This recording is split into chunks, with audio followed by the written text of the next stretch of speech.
Rahul, to you first.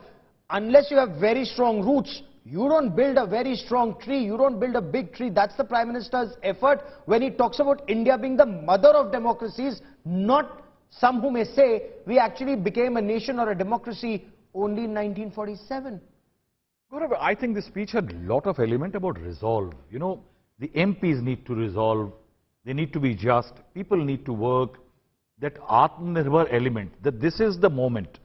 This is the moment that 25 years before independence was a time when Gandhi's Asayog Andolan and Swaraj Andolan catapulted India's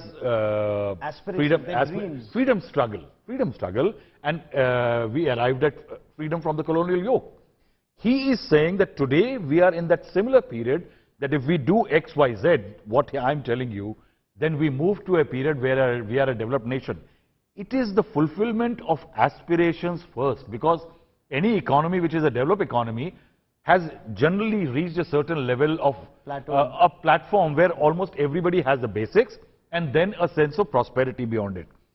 I think one interesting feature of it is that Atmanirbhar element, the emphasis on Atmanirbhar, that it is this opportunity, you use it well by enacting good laws in Parliament, in this new building, then you get here. I think connecting the dues for various segments of the society extremely intricately as far as speech is concerned. But I think one very interesting is, despite the criticism on the Sengol, the Prime Minister took time to explain that ये सौभाग्य है कि इसकी हम गरिमा को लौटा सके. That it was left ignored. But explain that. Why is this Sengol so important that it has to be in Lok Sabha and next to the Speaker? Gaurav, I think the BJP has been looking for these kind of symbols. I'll tell you something very interesting. Lot of dignitaries, when they used to come, they were gifted Taj Mahal, the small marble pieces of Taj Mahal, mementos and others. Prime Minister Narendra Modi started picking up various elements from the history when foreign dignitaries come as gifts. Something from Shanti Niketan, a beautifully bound copy of Gita became a mainstay as far as the government gifts to foreign dignitaries happen.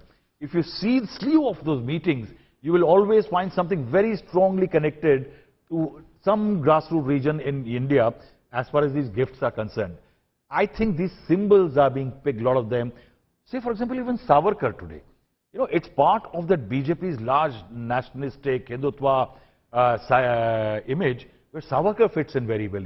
Sengol does fit in, because if it was part of transition of power, I think India should have known about it. It should not have come as a 2023 May surprise for people that there was something like this which was there. What were foreign magazines at that, apart from the Time magazine, and you know, we read the Time magazine article, but what have other magazines written about it? I mean, was this some kind of a private ceremony, or was this something? No, it was not a private ceremony when it happened on the streets, Gaurav. There was a procession. There was a procession in which the emissaries from Tanjore, they went there.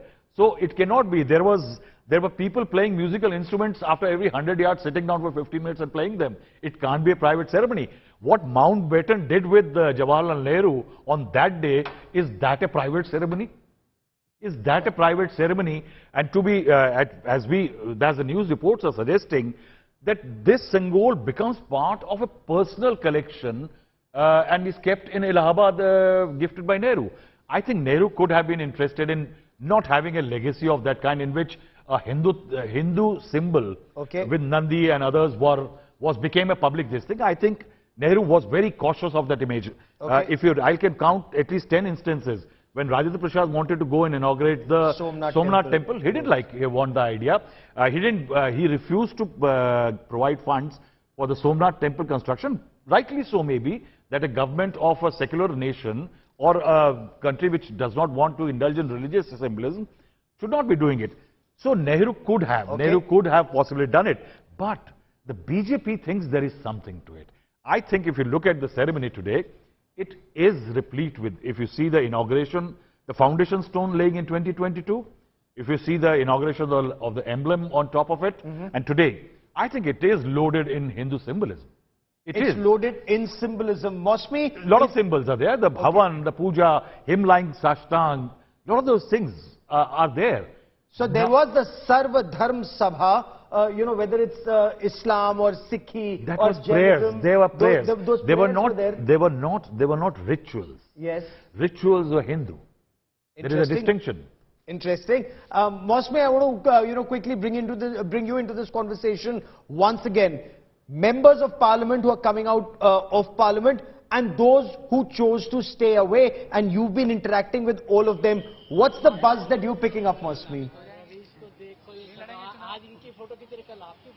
See, I can make out, Gaurav, the members who are coming out, the BJP members, they are absolutely, you know, enthused, spirited. They believe that this is a landmark milestone that has been achieved, and they are, in fact, smiling, and there's a spring in their step. So, really, and they're all stopping to give their first reaction, and the first word that comes to their mind when they speak out is Prime Minister Narendra Modi. So yet again, this is underlining the brand of BJP, the trump card of BJP, in fact, the stalwart of BJP, establishing that the BJP stands for a nationalistic party, a patriotic party that takes the past along as it moves to the future. Remember, Prime Minister in his Mann Ki Baat, when he was speaking to those youngsters, you know, very carefully picked up, speaking about the youth program that the BJP is going on with, spoke about please do blog, do you